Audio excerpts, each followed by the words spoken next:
Okay, so I just wanted to go through those body punches and the differences between the body hook and the body rip, or the body uppercut as some people call it. Okay, I always call it a rip. My coach always called it a rip.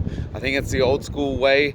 I think it's universally more known as the body uppercut these days. So but if you're, I think I'm just going to stick with rip. It's more comfortable for me. Okay, so I'll go through that. So those body rips, I'll explain it verbally first, and then I'll show you visually. Those body rips, I would tend to throw them behind someone's elbow, behind someone's tricep. So I would be leaning over to one side and trying to turn those knuckles in sort of behind someone's guard. All right, if someone was guarding up with their hands like this, I'm sort of reaching for that spot just underneath their lats. There's a bit of rib cage there. Usually if you're an orthodox fighter and you're throwing that left body rip, you'll be aiming for that liver. Okay. Now the body hooks are more of a follow through. Okay, so I would throw that more so if someone's defense was a little bit higher. Okay, so if they had a higher guard and they had that body free and allowed you to sort of follow through to the other side, that's where I would throw a body hook as opposed to a body rip. Okay, now I'll show you what I mean by that. Okay, I'll drop my camera a little bit and I'll step back so you can see my footwork, my hips. Okay, so now if I'm throwing a body hook, what I would do is I would sort of follow through, shifting all my weight to that right leg. You see where my head's at. Okay, it's past that center line to the right. Okay, so normally if I was to throw a 1-2 to someone's head and I see their body's free, boom, I would follow through. Usually that would set up a right hand, not necessarily another left, seeing as though I've shifted too much weight this way to bring it back.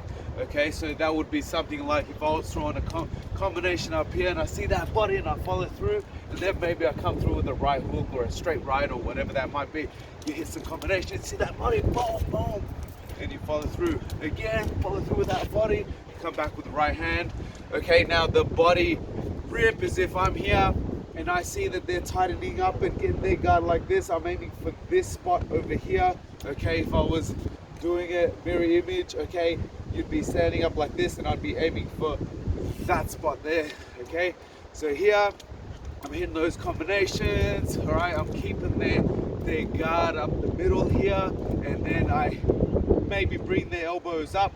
Okay, maybe bring their elbows up like this with a left hook, and then I'd lean over and dig into that body. All right, reaching behind that tricep, just in this spot here, trying to get that liver. Okay, 1-2, okay, so that's one of the combinations, the 1-2 hook, boom, and then I'd follow through with the rip, boom. Now notice how I've shifted all my weight on that left side, all that weight's on my left foot. I'm trying to pop that hip, I'm hitting that hook, I'm leaning over, I'm on an angle, I'm off center, left side of that center line. All right, and I'm gonna come up on an angle here. All right, on a 45-degree angle up. Now, when I do this, really my shoulders are always going to be like this. If I'm hooking, I want a relatively straight line between my knuckles, my elbow, my shoulder, and my opposite shoulder. All right, a relatively straight line from one end to the other. I'm pulling this shoulder back. Okay. Pulling that rear shoulder back, pulling this one forward, and then I'll set that up. If I lean in, that doesn't change. My upper body won't change, but I will shift my weight onto that front foot, and that will be the exact same movement with the upper body, but because I'm on a different axis. All right, so here, my axis is twisting here. Okay, now if I lean forward, I've got a new axis point. Okay, so now I'm turning here and I'm still getting that same leverage from my shoulders. The only difference being I'm front heavy this time. I'm still pulling back that rear shoulder. All right, pulling back that rear shoulder, keeping this hand up on the chin, coming up on that diagonal, pulling that wrist in, popping those hips. All right, so all that weight coming from the ground. Okay, the best way I can explain it is Best way I can explain where you get that power from is almost like doing a deadlift. When you do a deadlift, you don't get those heels up off the floor, okay? You keep those heels on the ground and you're popping those hips, all right? You're hinging at the hips, which is what you're doing when you're throwing a body rip. Your weight is on that left foot, all right? And you're hinging at the hips, all right? So popping that left hip, pulling that right shoulder back and trying to generate that power from the ground up.